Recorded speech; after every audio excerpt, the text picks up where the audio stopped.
In today's video, we are going to talk about self-love. What does it really mean to love yourself, and how you're going to develop that deeper love for yourself, and also your next step.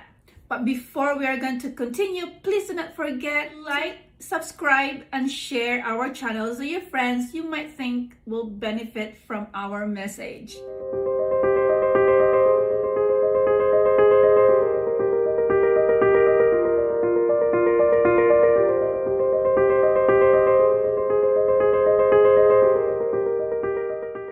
Let's talk about self-love.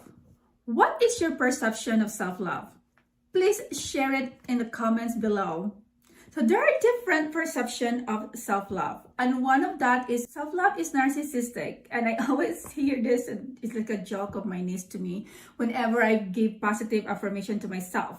I do that, and then my niece will tell me, "Oh my God, you're narcissistic," but you might experience it too. There might be some people who will think, you might be thinking that if you love yourself, you are a narcissist. But I would like you to understand this, that narcissism actually is a mental disorder of those people who have a grandiose image about themselves too much. And they are all about themselves and not really thinking about other people. They are the ones who always think of high regards of themselves without regarding the feelings of others. And then when you talk to them, it's always about them, and they don't care about other people. A person who loves themselves, this is in contrary to a narcissist.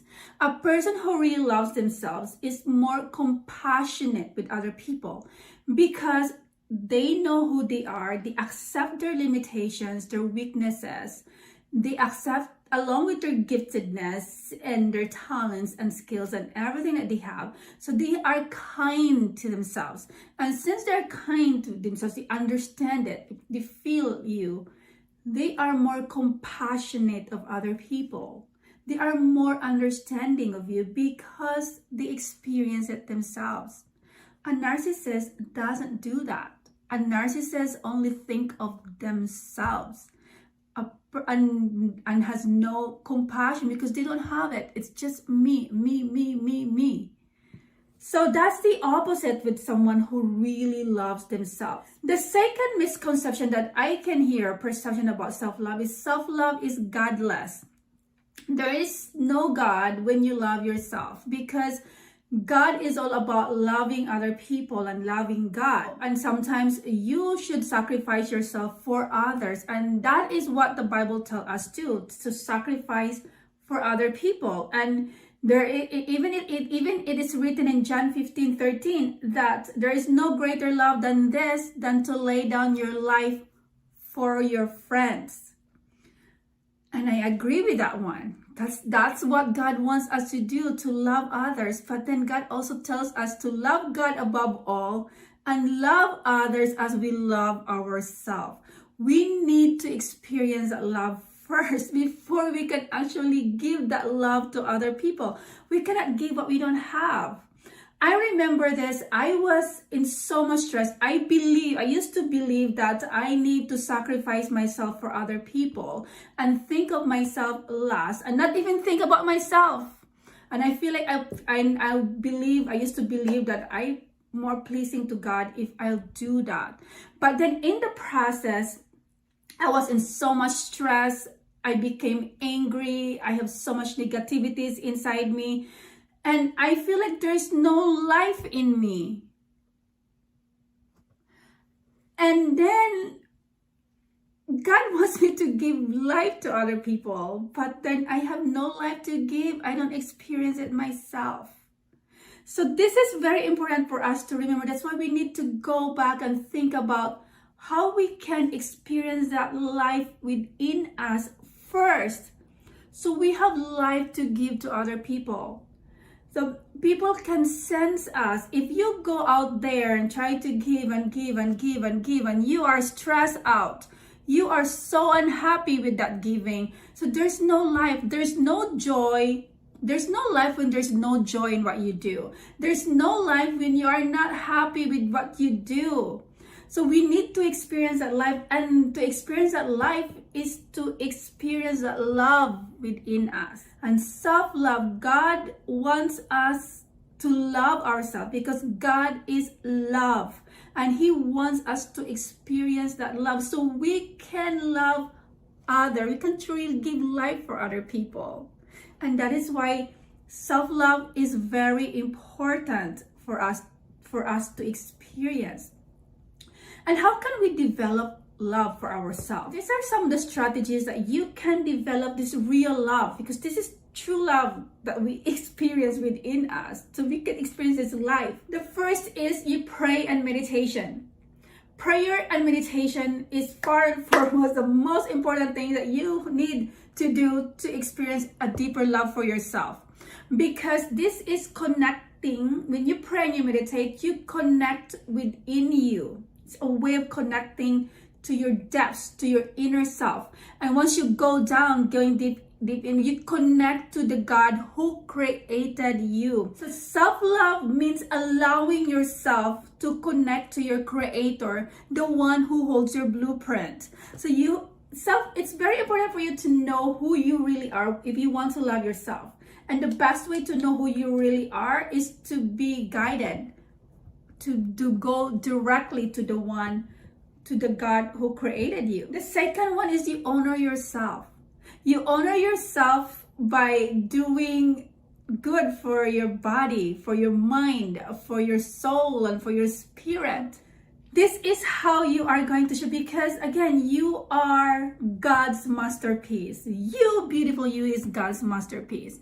God created you in His image and likeness. And because of that, honoring God is honoring your body, honoring yourself. And loving God is loving yourself. So take care of yourself. Watch for those you are thinking all the time, what you plant and you put in your hand, and what you put in your body, and what you do, what's your habit. So do those things that is honoring you. It's very important. And then the third is be grateful. Being grateful for what you have is an expression of self-love, and it's a way of developing love for yourself, acknowledging that you are so blessed and there's so many things that you have right now that you're grateful for. And maybe you're thinking there's nothing in your life right now is to be grateful for, because maybe whatever it is that you're experiencing, you're in the lowest moment of your life. I would like you to think of one thing that you have right now that you can be grateful for. And then maybe that one thing, you can add one more, and then you will realize that there's so much about you that you need to be grateful for, because you are so blessed. I would like you to acknowledge that. And then the next one is give.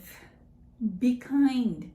And again, that's why I said God command us to love ourselves, to love other people as we love ourselves. But then the greatest commandment is to love God above all. God is the source of love. And that's why He wants you to experience that love so you can be kind to other people. Once you experience that love, experience that you are this channel. I want to say, because I am a Christian and we believe in Jesus Christ, who is crucified on the cross and for our salvation. And that cross is really, it's you and God going up like this. It's God, you as a channel of God and to the horizontal thing on the cross for other people. But then if you block that channel by not loving yourself, you cannot completely give that love to other people. And that's why when you force yourself, when you're giving without really replenishing that love, that is when it becomes stressful. You become so stressed out and so unhappy in giving. So this is very important to continue. When you develop that love, is allowing ourselves to continue to connect to our inner depths. So for us to keep on tapping to that source of love, and that's charging our love battery. So if you want to know more on how this works and how you can develop a deeper love and relationship with yourself and deepening that love for yourself, you get my book, Finding Your Lost Self. So you will learn so much here on how you can develop that love for yourself. In this book, you will learn how to increase your self-awareness, increase your self-knowledge, and to connect to your depths, to connect to your inner self, so you can experience what does it really mean to love yourself, and then be free to expressing love for yourself without guilt. So God bless you, beautiful you, and always remember that you are loved, and may you always live in the power of love. And remember, God is your source, the source of love.